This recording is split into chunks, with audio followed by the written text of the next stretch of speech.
Welcome to the Produce on Purpose podcast, where we experience life being the real you. I am so excited. This is season 4. Season 4, we are going to explore some very great topics, but the theme this season is going to be navigating transitions.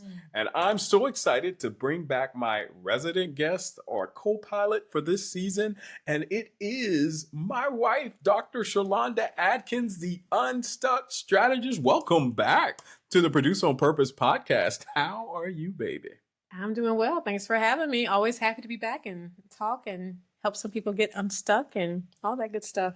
Yeah, so we are going to just jump into this episode, and the initial part of what we want to talk about is going to be talking about navigating transitions and those times of life when things change, when transitions happen, and we are going through that in our lives right now. So at this moment in our lives, we have our last child is graduating from high school. She graduated, now is going to college, and there's a transition. I also talk about this in the Produce on Purpose book. In the introduction, I bring up a scripture. The scripture is Ecclesiastes 3:1.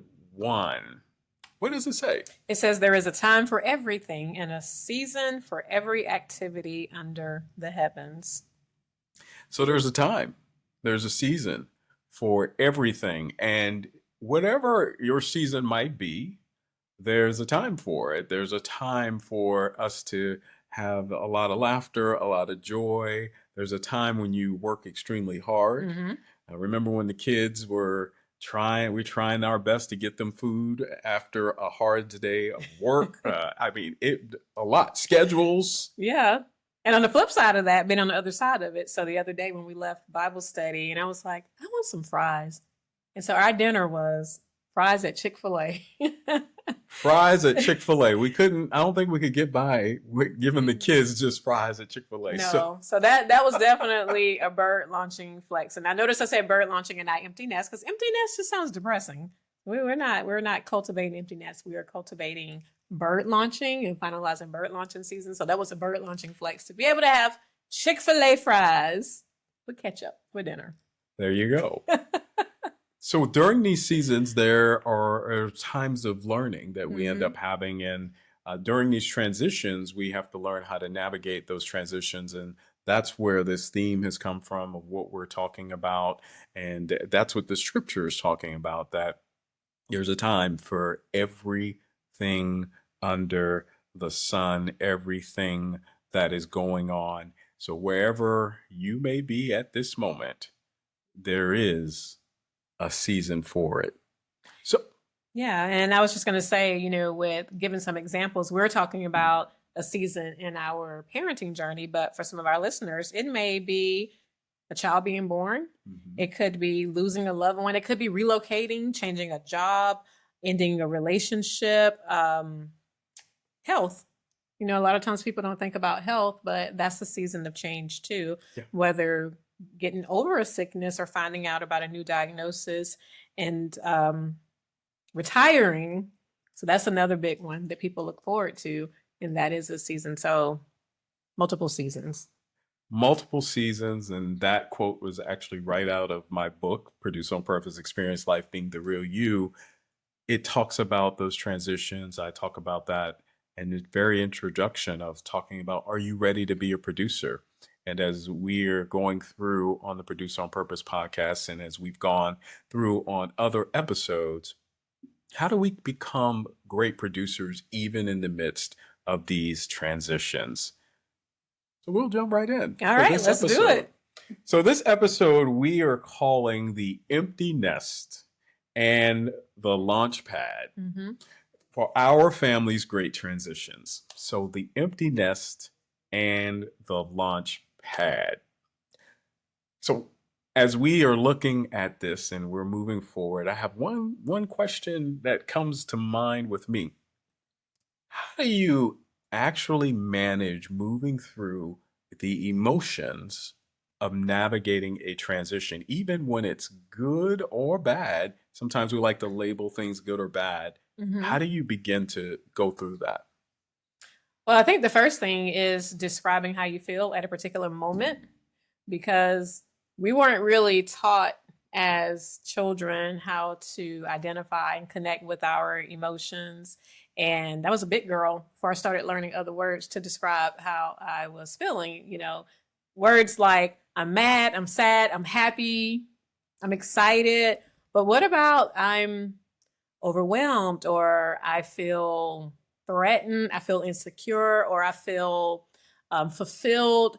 Using some of those words to describe where you are at a particular moment. And the reason that is important is because if you can describe it, then you can figure out how to get more of that. If it's what we say is a positive emotion, we can determine how to get more of that and move into that direction. And if it's something that's not so positive, then we can acknowledge this is where I am at the moment, but I'm not always going to be here, and figure out a plan to move forward. So when we're in transition, just to sit still long enough to identify with how we're feeling.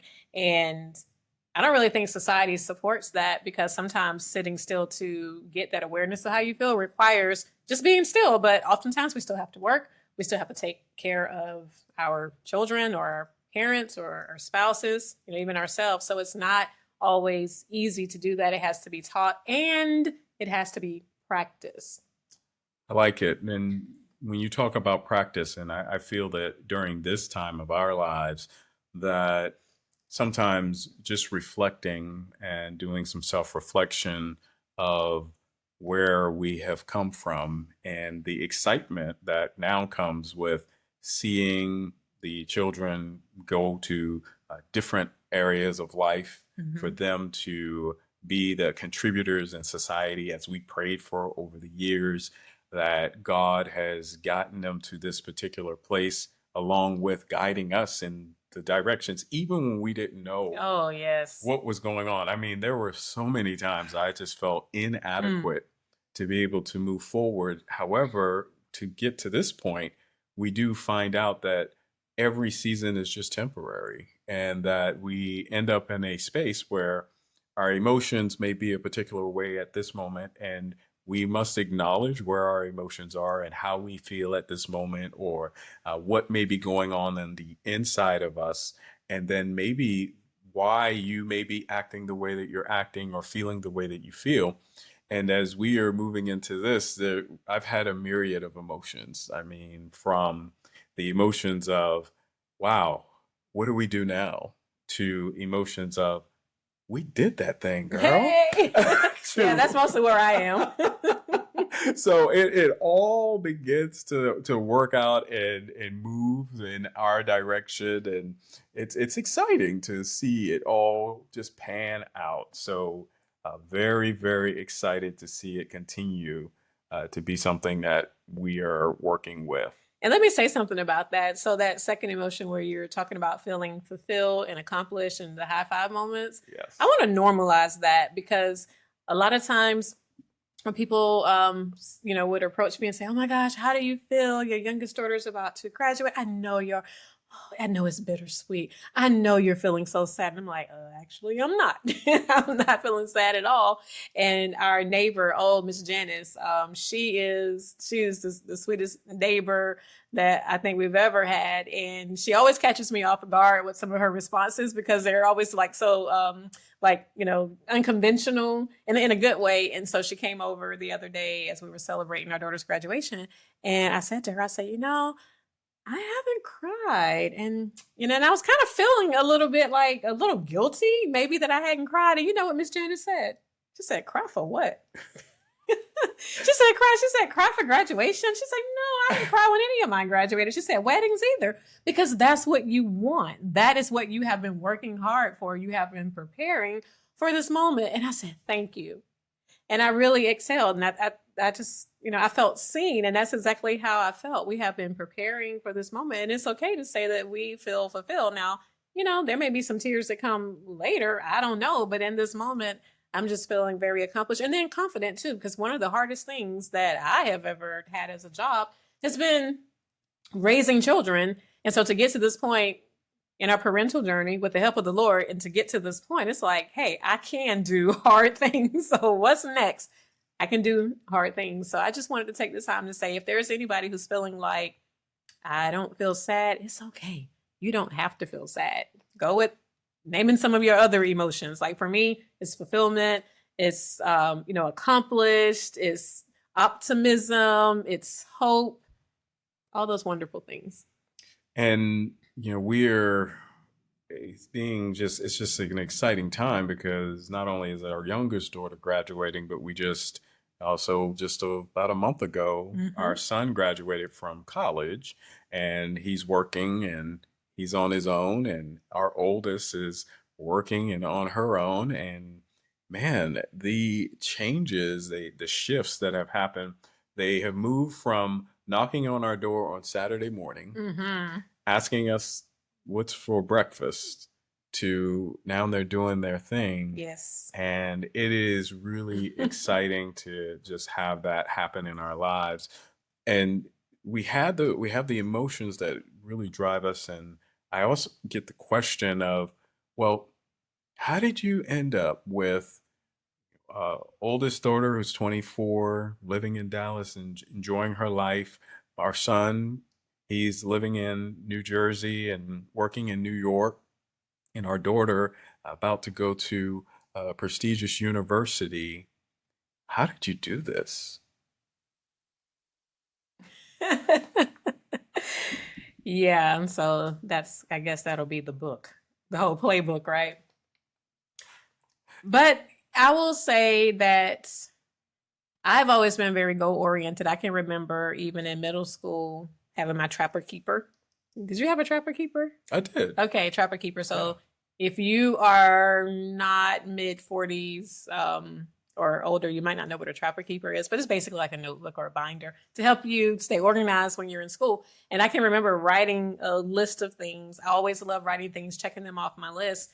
And that followed me into adulthood. I don't know if you remember, but when we first got married and we had some goals written down, personal goals, and even, what year we might have wanted to start a family. And so, as one would expect, that would follow through with when we became parents, to have a list of goals. And people do ask the question often, like, oh my gosh, your kids are so successful. How did you do it? And I will say that exposure was a big thing for us. We wanted our children to have exposure to a lot of different things, primarily like extracurriculars. So we've been in cold ice skating rinks for ice skating lessons, all the sports you can think of, art classes, cooking classes, fish camps, science camps, all these different things, because the more that they're able to have it, put their hands on, then they're able to identify what they like and what they don't like. There were some things they were like, nope, we don't want to do this again. And so I think that having the,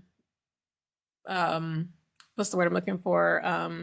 I guess the foresight to look for different programs for the kids was extremely helpful. And then also being in tune with where their natural gifts and abilities tended to show up, and trying to cultivate what seemed to be natural for them as well. And intention, right? The intention behind the exposure. I remember when they were smaller, we made sure that whatever trips we would take, they were going to be national trips, not international, because we wanted to make sure that they would remember if we were to go internationally. Additionally, it was also more cost effective and budget conscious to do trips within the nation. So we would go all throughout the nation, make sure that they're exposed within our own nation. So one time we went all the way to California. We did a West Coast trip, and that type of exposure was also there. And we were involved in school activities. I was a coach for football, basketball. Being a integral part of their development and having the conversations in the moment when they're upset about being on the team or upset about something that's going on. I believe those are the moments where it makes a difference in their lives. And then we leave it all up to God, because there's not a Yes. place in this where we could say we did it all, but God had to have his hand in it. But what we could do, we were obedient in those places. And there are a lot of times we made a lot of mistakes. We made a Mm-hmm. lot of mistakes. But even in the midst of our own mistakes, we still see God show up, and he's shown up every single time. And that's important because if we start thinking about wanting to do things to perfection, first of all, my idea of perfection anyway is going to shift as I learn more. So that's a moving target. And moving targets can be dangerous in terms of making you frustrated. So not having to have every piece of the puzzle figured out, but just moving forward what you have and trusting that God is going to fill in the gaps and provide that cushion, that bumper. I think about bowling and, they have the bumpers up for the little kids so the ball doesn't go in the gutter. You still may only knock down one pin, but you're not going to fail. That's definitely been and continues to be a force in our lives, a guiding principle for sure. And it's interesting because throughout the time, we enjoyed every moment. Not to say we want to go back, because some people were like, well, do you want to go back to those moments? We're like, I don't want to go back. I Mm-mm. believe that those times we were is fully integrated in those moments, enjoyed those moments when we're all jumping in the car and driving somewhere and making sure that they have all the food that they need or have DVDs and everything to play and activities. Traveling with little kids is very different than, hey, we're going to be traveling with adults soon. Yeah, we Look were at just that. talking about that. So next week we go on a family trip and it's all adults. This will be our first family trip of all adults. Well, minus the graduation that just occurred in Pittsburgh. But yes, I'm looking forward to it. It's a huge difference. Yes, and the thing that I thought about is every time that the children were here, regardless of where we would go or do, there was always something in the back of my mind that making sure that they were okay. Was it similar for you? It's like a running list of trying to make sure that either they're safe, that You're they fed, have not everything that they hungry. need, yes, and that they're surviving, that we have provided everything for them. And that back of the mind thing, I don't know. I think it's starting to not be as much going on back there as they are going out and doing their own thing. Are you feeling the same way? Yeah, and that's that freedom. It's a transition. It's a transition. And we often talk about transitioning from being managers to consultants. So if you're a manager, you do have to be concerned with every aspect of the organization, making sure things flow. But when you're a consultant, you can be kind of outside the organization and just wait until you're approached when someone needs your advice. And so similarly, at this stage of parenting, they don't need or want us. In fact, think about it. If we chose to still show up as manager of these adults, that could damage the relationship, don't you think?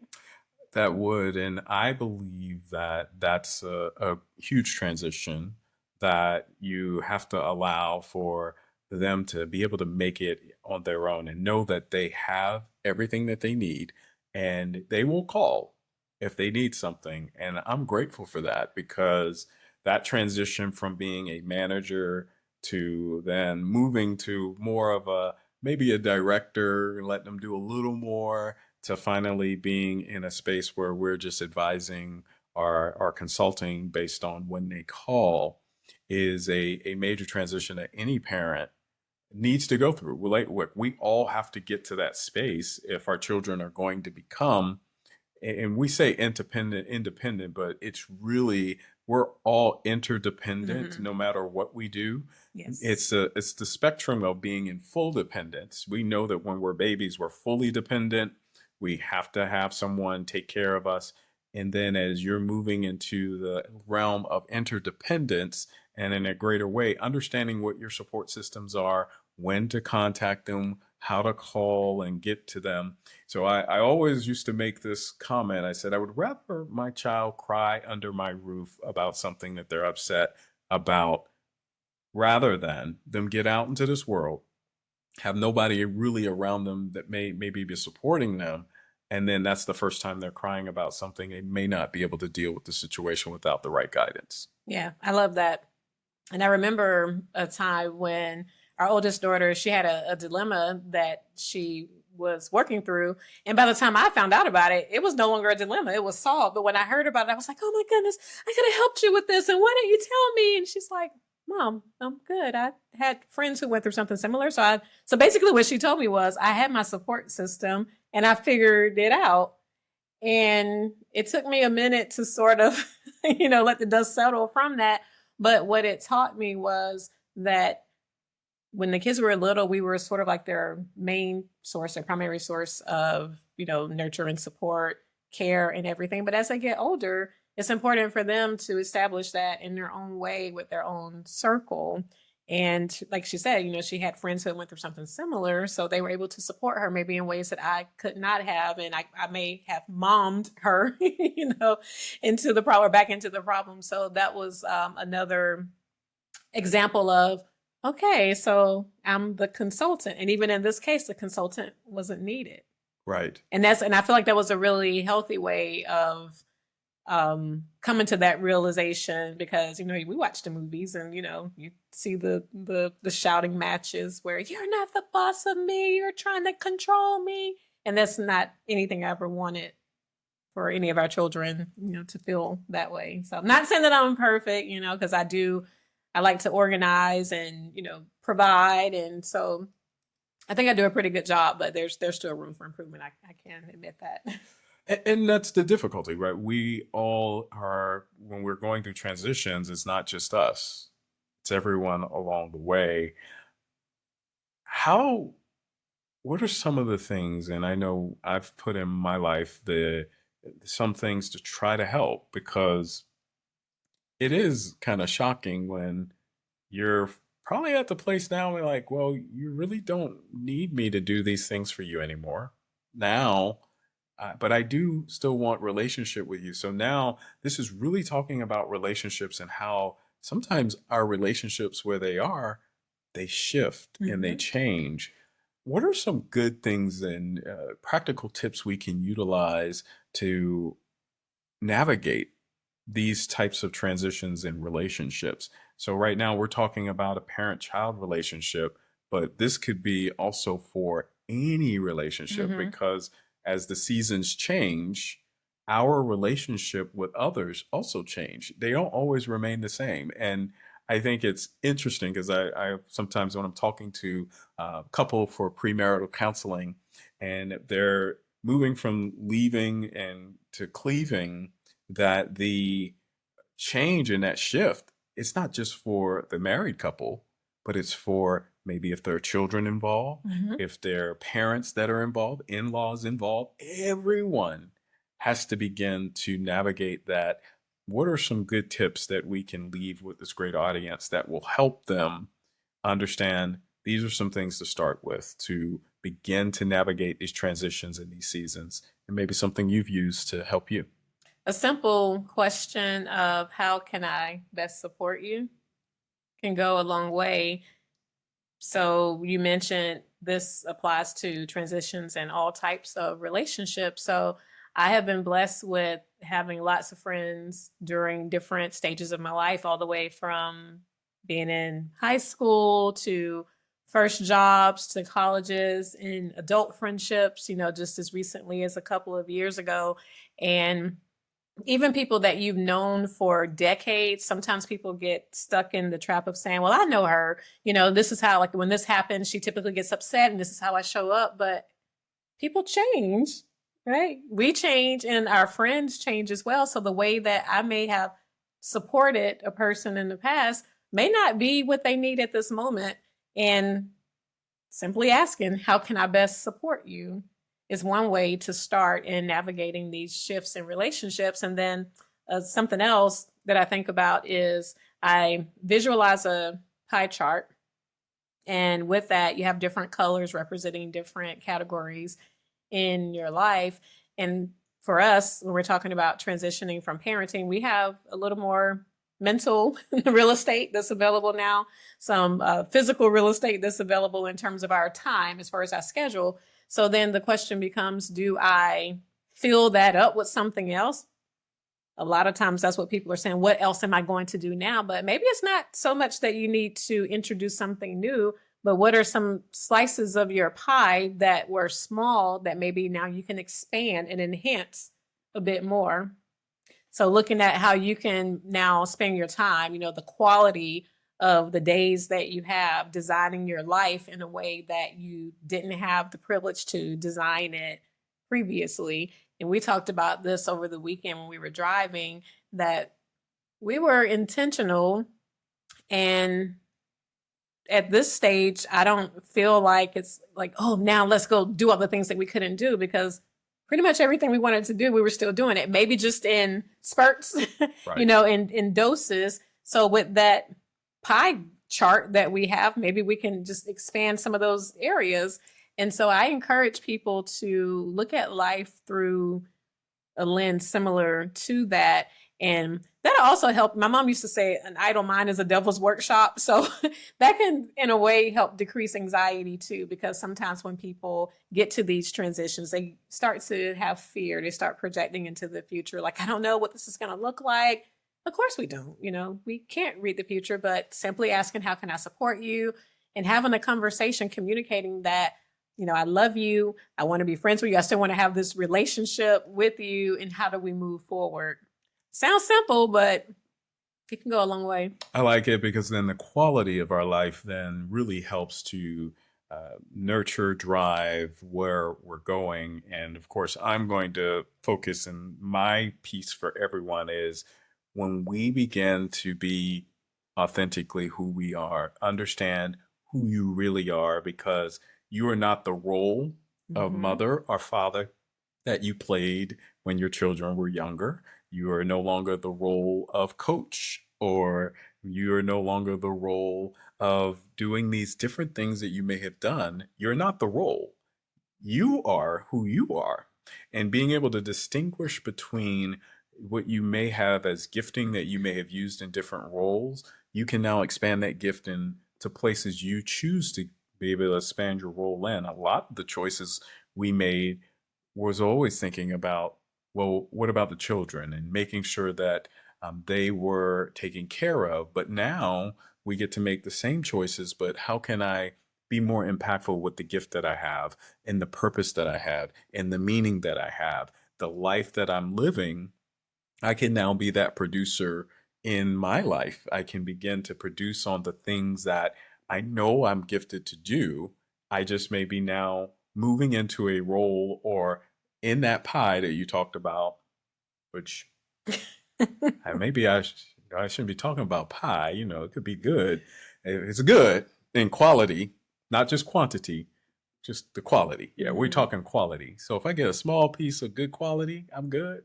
So we'll do that. The good quality pie of being a producer in our lives, and doing that, I think, is a great step to begin to navigate these transitions, and asking that question of how can I support? Well, how can you support someone else? But also, am I looking at who I am? And when we begin to look at who we are and how we are living and the gifting that we have, then you can show up and have even greater impact than you've ever had before. I was talking earlier this year, and the word that came to me was amplify. Amplify this year. And that means that you already have everything that you need. And so you might be in a transition, you may be in a place where things are shifting. One of those seasons we talked about earlier, whether it's childbirth, marriage, you're going through the children now growing up, you're in the bird launching phase, or you are retiring. Wherever you may be, you can start by taking a look and self-reflecting, looking at your time, looking at who you are and where you are in life, and seeing if you can take enough time out to really get back and say, how can I be the most impactful to everyone that I meet, everyone that I end up coming in contact with? What can I do? I believe those are some great areas for us to kind of start talking about and moving forward and launching into where we are and what we're doing. Anything else that you have for our great listeners that will allow for them to be greater producers, maybe get unstuck in what they're doing that will help them as we begin to talk about navigating transitions in our lives? So I would like to leave the listeners with just understanding that you may experience a multitude of emotions, and that is perfectly normal. Sometimes emotions that you haven't felt in a long time, and sometimes feeling like you're alone, but there's nothing new under the sun. Sometimes patients will say, I know I'm just the worst patient. I know nobody else probably comes to you with all these issues. And I'm like, they do. And it's okay. You're unique, but you are not unique in this aspect. So don't feel like you are alone. I always encourage people when you're navigating difficult times or just uncertain times to try to do it with someone. Don't do it by yourself. Do it with a support system. And sometimes that can be family and friends. Sometimes it may be a professional, but just know that the lens through which you are seeing life now is not the lens that you will always see life through. I have a really impactful card deck called the Get Unstuck card deck, the Inner Journey edition. And I call it Inner Journey because these are questions that you ask yourself. The card deck consists of an ask, an act, and an affirmation. And so I just encourage people whenever they're using the cards, just pick one, and the one that you need is going to find you. So would you like to pick a card today? Sure. Let me pick one of these great cards that you have here. All right. All So right. you have an ask. I What's your have an question? ask. It says, self-worth. Even though I know I have put in years of work, do I truly believe I am worthy to live in abundance? Yeah, wow, look at that. That's pretty amazing. Let's see if we can get that one in there. Yeah. And you would be surprised at how many people struggle with self worth. That there are a lot of people who are navigating life thinking that the more that they prove, the harder that they work, the more that they perform, the more they'll be respected, loved, accepted. And so this is a question for you. Even though you know you've put in years of work, do you truly believe that you are worthy to live in abundance? And abundance is abundance of love, abundance of acceptance, abundance of joy. So my website is drsherlondaadkins.com, and you can find me there. This card deck has gone everywhere. It's gone overseas and has helped a lot of people. So that's one of my ways of giving back to the world and touching people in more ways than I can just one-on-one. Yeah, I really like that. I really like this card because it talks about self-worth, and one of the areas that I really focus on and share is many times our self-worth is based on the external things that happen in our lives. And many of you may have seen the object lesson that shows if I pull out $1 or $100, probably $100 is probably a little more impactful. I pull out $100 and I crumple it up and I put dirt on it and I do whatever I need to it. And then I say, do you still want the $100? You're going to say, of course I still want the $100, because regardless of what that $100 has been through, the value of that $100 is still the same. And it's the same with us. Regardless of what you've been through in this life, sometimes we may be valuing our worth based on the external circumstances or where you have gone or where you are at this moment, what has happened in your life. You are putting your worth against something that is not your value. Your value is what's been on the inside of you. And that which is on the inside of you, your purpose, the meaning, the intentional pieces of your life, that is what gives you your worth. That's what gives you value. And when we understand that, then when we're navigating these transitions and as producers in this life, we understand that I can create from that place of value.